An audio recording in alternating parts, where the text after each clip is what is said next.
Nous allons maintenant procéder au deuxième débat qui portera sur une question adressée par Madame la députée de Lapinière à Monsieur le ministre responsable des services sociaux concernant la crise qui touche les ressources intermédiaires. Madame la députée, je vous cède la parole pour une durée de 5 minutes. Merci, Monsieur le Président. Merci à Monsieur le ministre d'avoir accepté de faire le débat de fin de séance à la suite de la question que j'avais posée en période de questions aujourd'hui. Alors, je n'avais eu le temps que de poser la question principale puisqu'on arrivait à la fin de la durée de la période de questions.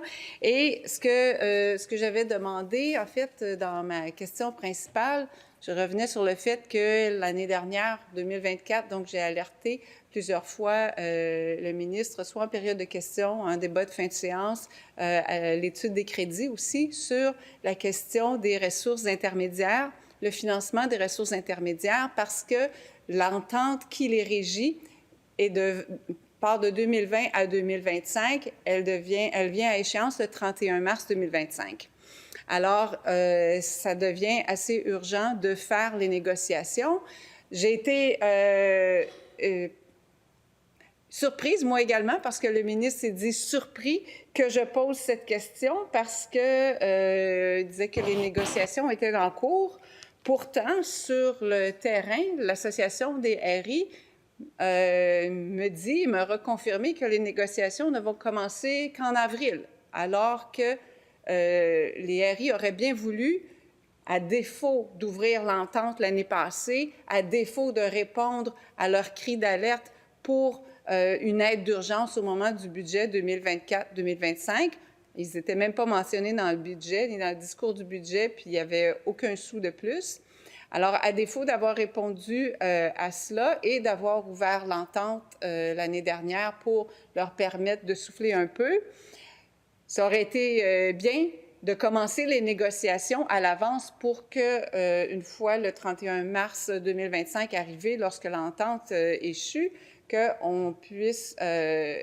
les RI puissent savoir là, être tout près d'une signature d'une nouvelle entente cadre. Ce qui était bien, ce que j'ai bien apprécié entendre de la part du ministre, c'est qu'il souhaitait rehausser le financement des RI. Alors ça, c'est certain que ça va être vraiment bienvenu parce que c'est une belle avancée. Et puis les RI, comme je disais dans ma question, sont vraiment en difficulté. D'après une étude qui a été réalisée, 43 des RI, si les conditions ne s'améliorent pas suffisamment pour leur permettre de survivre, 43 vont fermer d'ici 3 ans. Et il n'y a personne qui veut ça, ni le gouvernement, ni l'opposition. Il n'y a personne qui veut ça parce que ces places-là sont perdues à tout jamais. Et il y a entre 19 000 et 20 000 personnes qui sont des personnes vulnérables, soit des aînés en perte d'autonomie, soit des personnes qui ont une déficience physique, une déficience intellectuelle, même aussi des personnes aux prises avec une toxicomanie. Alors, ce sont toutes des personnes vulnérables et il faut que ces personnes-là aient une place avec des soins, avec une qualité de soins, qualité de nourriture aussi, et dans les conditions de financement, on veut s'assurer que ce soit suffisant pour respecter cette qualité-là. Alors, on sait on prévoit qu'on aura besoin de 6 000 places de plus d'ici 2040. Donc, c'est important de conserver les RI, de s'assurer qu'elles survivent, mais aussi de relancer le développement, parce que le développement est quasi arrêté. Bien sûr, il y a des projets qui ont commencé il y a quelques années et qui se terminent et qui s'ouvrent, mais les appels d'offres, les réponses sont à zéro ou quasi zéro depuis 2 ans. D'ailleurs, il y a un CIUS, c'est le CIUS de... attendez un petit peu. Saguenay-Lac-Saint-Jean, qui a fait un appel d'offres sur le SEAO, c'est pour un contrat de gré à gré. Et les motifs qu'il invoque, c'est parce qu'il y a un besoin d'hébergement en ressources intermédiaires dans le secteur pour des adultes vieillissants ayant une déficience physique. Aucun soumissionnaire n'a répondu aux appels d'offres publiés au cours des 2 dernières années pour ce secteur et pour cette clientèle.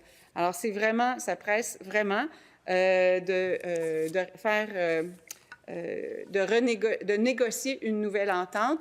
Et j'espère donc que les travaux vont se faire rapidement pour pas que les RI aient à attendre jusqu'en septembre, octobre, novembre, décembre avant que ça puisse être entré en vigueur.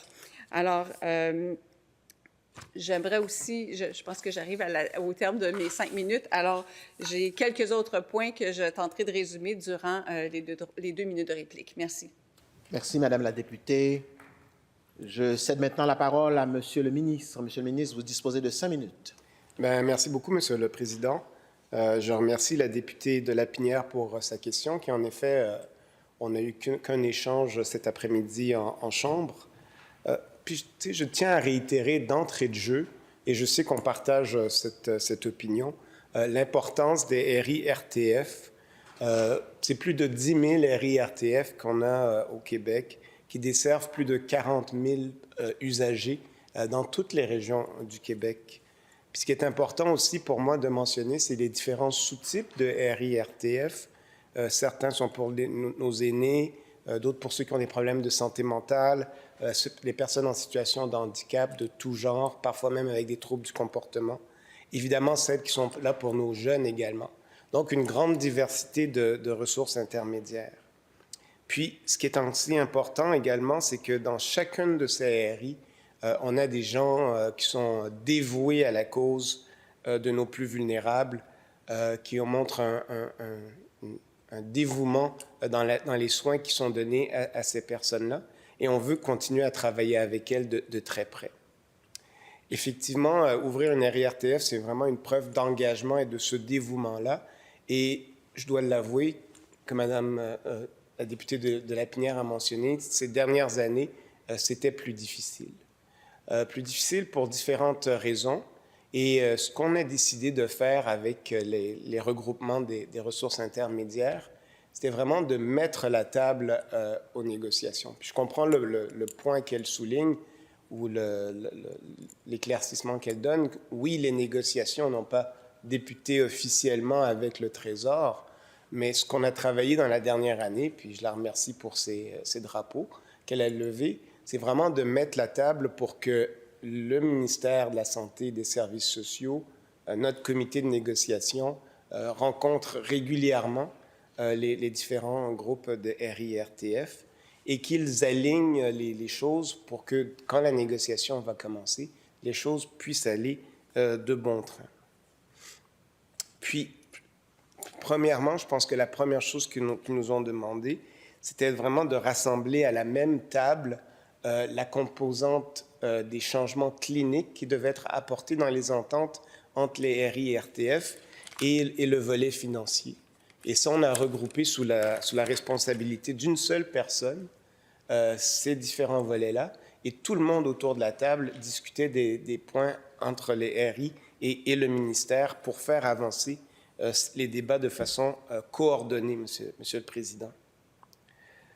On a également été en contact régulièrement au niveau du cabinet avec les différentes associations, que ce soit Mme Charpentier à la RIC, la FRIDGE, la FSS également, ou tous les groupes qui sont impliqués dans les différentes négociations.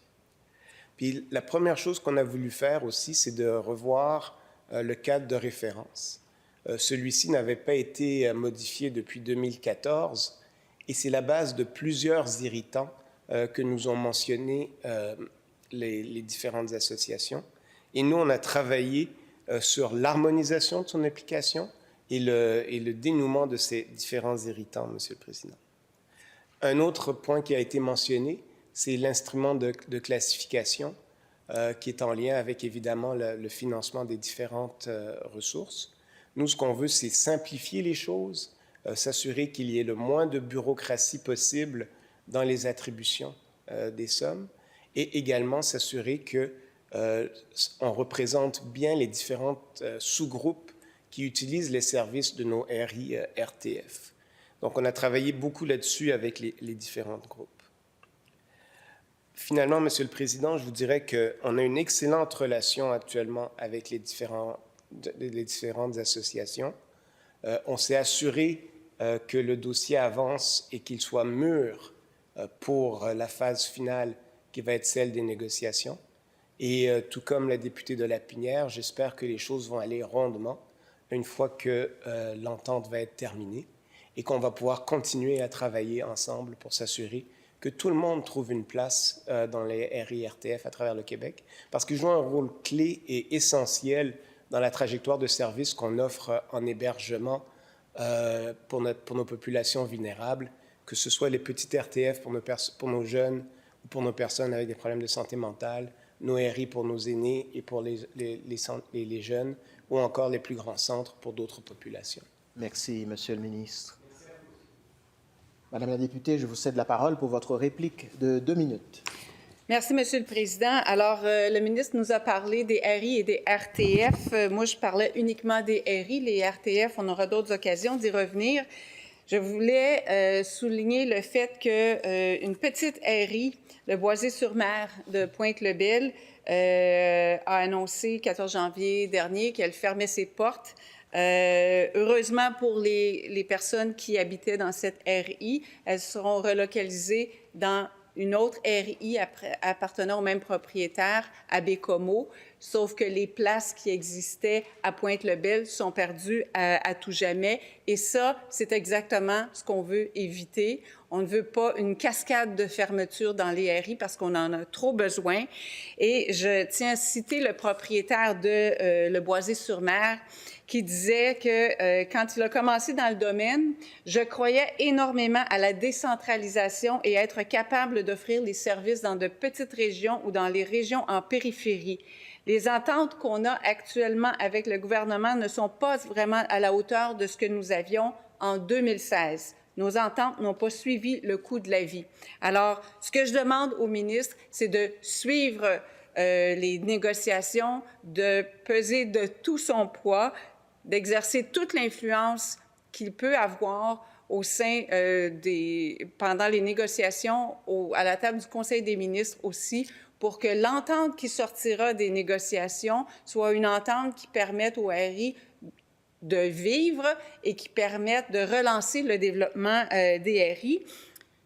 Une question que j'aurais dû poser tout à l'heure parce que le ministre ne peut pas me répondre maintenant, c'est comment se fait-il que ces négociations-là se fassent avec le comité patronal de négociation du secteur de la santé et services sociaux, alors que les RI ne sont pas des employés du ministère? On y reviendra. Merci, Madame la députée. Alors voilà qui met fin à ce débat de fin de séance. Compte tenu de l'heure, nous allons ajourner nos travaux au mercredi 12 février à 9h40.